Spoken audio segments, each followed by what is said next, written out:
Le territoire parle. Vous, c'est nous. Radio Laser, prenez la parole. Bonjour, vous êtes sur Radio Laser, je suis Robin et je suis aujourd'hui en compagnie de Chloé. Vous l'avez vu peut-être passer dans vos pourtois. François Gouin, alias l'inventaire de Mérimée, cumule les milliers de vues sur TikTok et Instagram. Il est avec nous aujourd'hui. Bonjour François. Bonjour Robin, bonjour Chloé, merci de me recevoir et de parler. Ravi de pouvoir venir à la radio pour parler un petit peu de ce que je fais sur les réseaux, parler patrimoine, parler de la ville de Rennes. Alors, vous avez 26 ans et vous êtes titulaire d'une licence en histoire et sciences politiques ainsi que de 3 masters. Depuis un petit peu moins d'1 an, vous tournez des vidéos sur le patrimoine, principalement à Rennes. Alors moi, j'avais une question. Elle vous vient d'où cette passion pour le patrimoine ?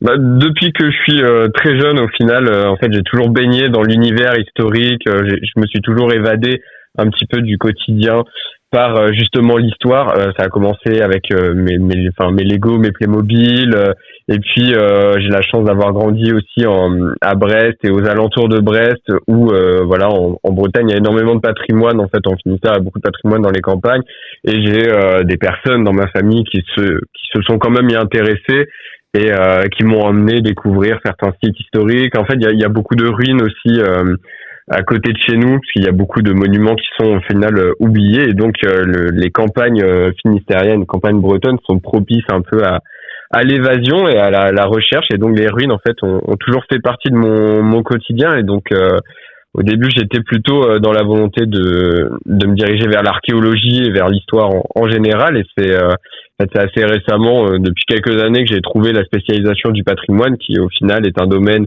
que j'apprécie depuis que j'étais depuis mon plus jeune âge, mais sans avoir vraiment mis de mots en fait dessus. C'est pour ça que vous avez commencé à tourner des vidéos, c'est pour faire connaître ce patrimoine un peu oublié de Bretagne ? C'était pas forcément dans l'idée de... En fait, c'est quelque chose dont je me suis rendu compte un petit peu, que le patrimoine était oublié, qu'il y avait beaucoup de gens qui ne le connaissaient pas. Je me suis mis à tourner des vidéos sur les réseaux sociaux. Il y avait plusieurs raisons. C'était en partie parce que à la sortie de mes études, en fait, j'ai été embauché comme guide à la ville de Rennes, enfin destination Rennes, et donc ça me permettait, en fait, les vidéos sur les réseaux sociaux, ça me permettait d'apprendre un petit peu mes visites, de me faire de me créer une sorte de bibliothèque. C'est pour ça que le compte s'appelle l'inventaire, parce que c'est une forme de bibliothèque numérique. Il y avait aussi la volonté de partager un petit peu les anecdotes que je pouvais raconter à mes amis directement.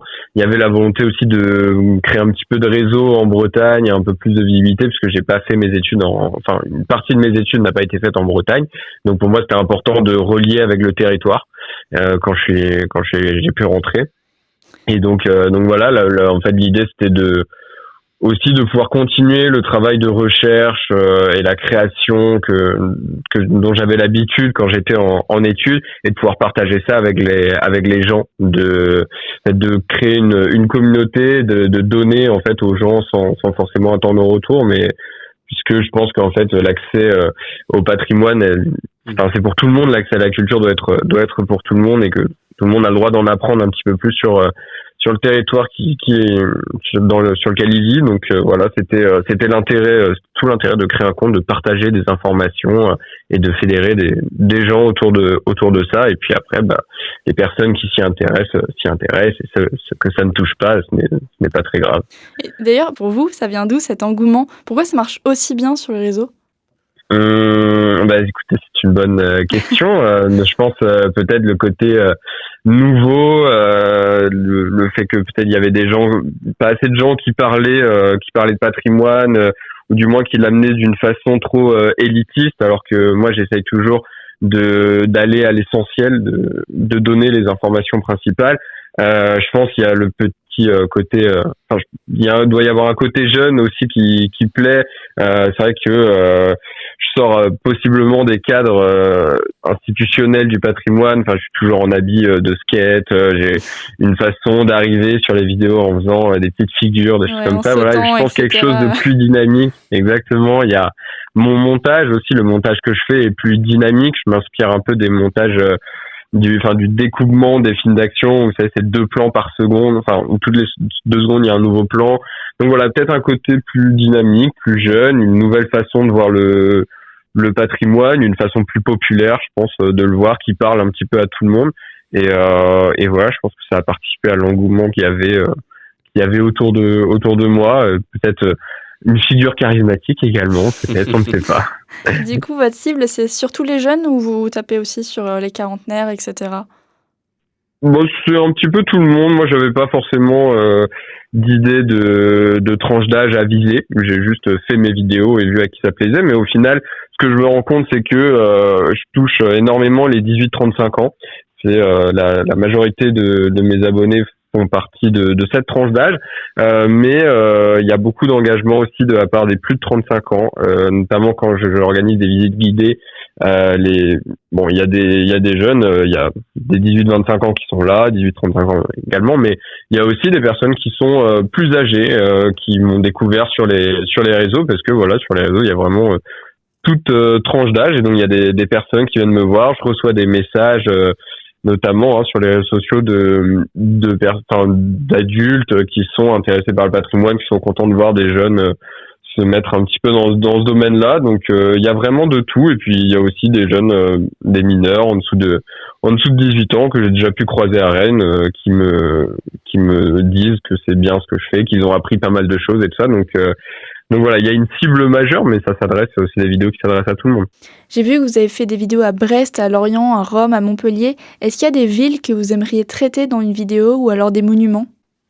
Oui, il y a en termes de ville, en fait, j'aimerais partir un petit peu plus explorer la Bretagne, donc aller dans des villes. Je sais que Vannes, j'ai pas encore été. Brest, il y a encore beaucoup de choses que j'ai pas fait, beaucoup de sujets que j'ai pas traités sur Brest. Il y a après des villes un peu plus dites de campagne, où j'aimerais aller, qui peuvent quand même être considérées comme des bonnes villes, mais style Quimper, Concarneau, toutes les villes, Saint-Brieuc, Morlaix, des choses, enfin des villes comme ça qui sont quand même relativement grosses sans être, qui restent quand même des bons villages, et parler un petit peu de tout ça, aller découvrir d'autres villes, parce que c'est vrai que là en fait je suis sur un axe un petit peu Rennes-Brest. Et donc j'aimerais bien sortir un petit peu de ça. Après j'aimerais bien réaliser peut-être des vidéos sur Paris, et peut-être un peu sur la trace des Bretons en fait dans d'autres hors de la Bretagne, on va dire, puisque il y a des Celtes un petit peu partout, il y a des Bretons un petit peu partout, donc pourquoi pas s'exporter un petit peu, partir en voyage aux États-Unis, l'île de la Réunion, des choses comme ça où il y a une petite trace bretonne. Et puis après, dans l'idée, moi le patrimoine, c'est le patrimoine en général qui m'intéresse. Il n'y a pas que le patrimoine breton. Donc, au bout d'un moment, oui, j'aimerais bien sortir de la Bretagne. C'est pour ça que j'avais commencé à faire des vidéos un petit peu Montpellier, Lyon, au tout début. Et en fait, c'est juste que j'ai beaucoup de travail en Bretagne, donc ce qui fait que je tourne beaucoup de vidéos en fait sur ce territoire-là. Mais à long terme, j'aimerais bien sortir et puis aller un petit peu dans toutes les régions de France, quoi. Ok. Et est-ce qu'il y a des personnes en particulier que vous aimeriez travailler en vidéo, par exemple ? Faire un duo, etc. Pourquoi pas ? Je travaille quand même pas mal en collaboration avec les gens. Il n'y a pas de personnalité. Il y a beaucoup de personnes sur les réseaux sociaux qui montrent un peu l'identité bretonne. Il y a LM Madoué que j'aime beaucoup, qui incarne un personnage qui s'appelle Fabrice, un peu comique. Il me semble que c'est un gars de Brest et qui fait des vidéos plutôt humoristiques sur la Bretagne, sur un peu la campagne du Léon, du Trégor, des choses comme ça, donc des endroits où j'ai grandi un petit peu. Donc lui, j'aimerais bien collaborer avec lui. Il me fait bien marrer. Après, les personnes qui sont vraiment dans le patrimoine, il n'y a pas de personnes avec qui, j'en vois pas comme ça. Mais il y a beaucoup de créateurs de contenu. Non, c'est ça. Ouais, il faudrait que j'y réfléchisse un peu. Mais si, il y a beaucoup de créateurs de contenu. Sur Rennes, il y a un intervenant à Rennes 2 qui s'appelle Poétiquement Nôtre, voilà, qui m'a déjà proposé de venir voir son laboratoire de médiation culturelle. Donc je vais aller rencontrer, avec qui j'aimerais bien travailler sur certains projets, pas forcément sur des vidéos, mais sur des projets liés au patrimoine. Certaines associations de Rennes 2 avec qui j'ai déjà eu la chance de collaborer, notamment pour le festival Nos Futurs, qui a eu lieu il y a pas longtemps. Donc ça, travailler aussi avec eux sur des projets, j'aimerais beaucoup. Oui, il y a des créateurs de contenu qui m'intéressent, mais je trouve que c'est bien aussi que chacun ait un petit peu ses spécialités. Enfin, je sais que je suis certains et certaines personnes qui sont du côté de la Normandie, du côté de l'Est de la France, mais voilà, bon, c'est aller collaborer avec des personnes sur d'autres territoires. Faut y voir un intérêt. Pour l'instant, j'en vois pas parce que voilà, j'ai pas envie de collaborer avec des personnes juste pour collaborer. J'ai envie qu'il y ait un vrai intérêt, un réel intérêt derrière, un intérêt culturel, historique. Donc voilà. Donc pour l'instant, il y a pas tant de personnes avec qui je voudrais collaborer, je pense. Et quel aspect de votre métier voudriez-vous améliorer en plus des différentes destinations que vous voulez, partir autre part? C'est quoi les aspects de votre métier? Je pense que c'est l'aspect plus créatif. C'est vrai que là, je suis beaucoup sur les réseaux sociaux. Alors moi là, j'ai la volonté de monter des projets un petit peu plus gros que seulement des vidéos sur les réseaux. Donc là, j'ai eu la chance de pouvoir créer une visite guidée avec Destination Rennes, donc qui s'occupe du patrimoine à Rennes. Donc ça a été un projet que j'ai pu monter de mon côté. Et j'aimerais bien multiplier ce genre de projet.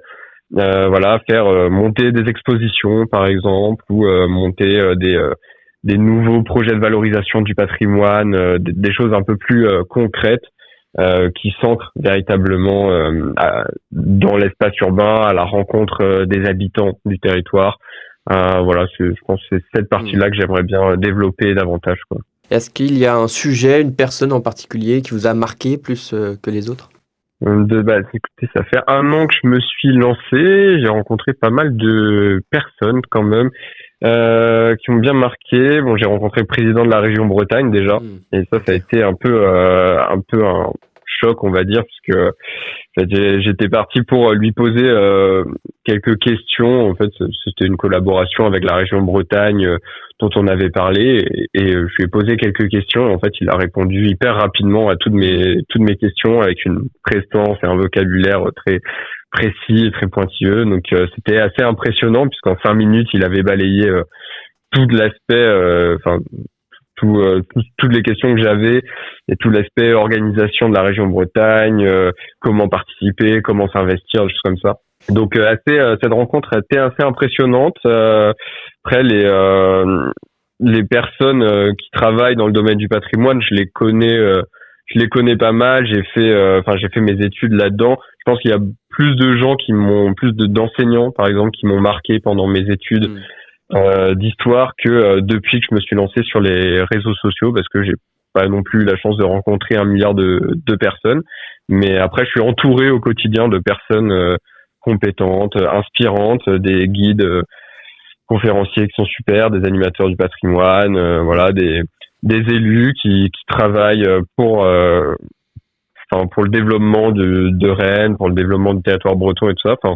Et puis autour de moi, j'ai aussi plein d'amis qui sont investis dans la culture bretonne, dans la restauration du patrimoine, des choses comme ça. Donc voilà, des personnes très inspirantes autour de moi. Ouais. Eh ben, merci beaucoup François d'avoir été avec nous. Donc je rappelle que vous pouvez retrouver cette interview en podcast sur le site de radiolaser.fr.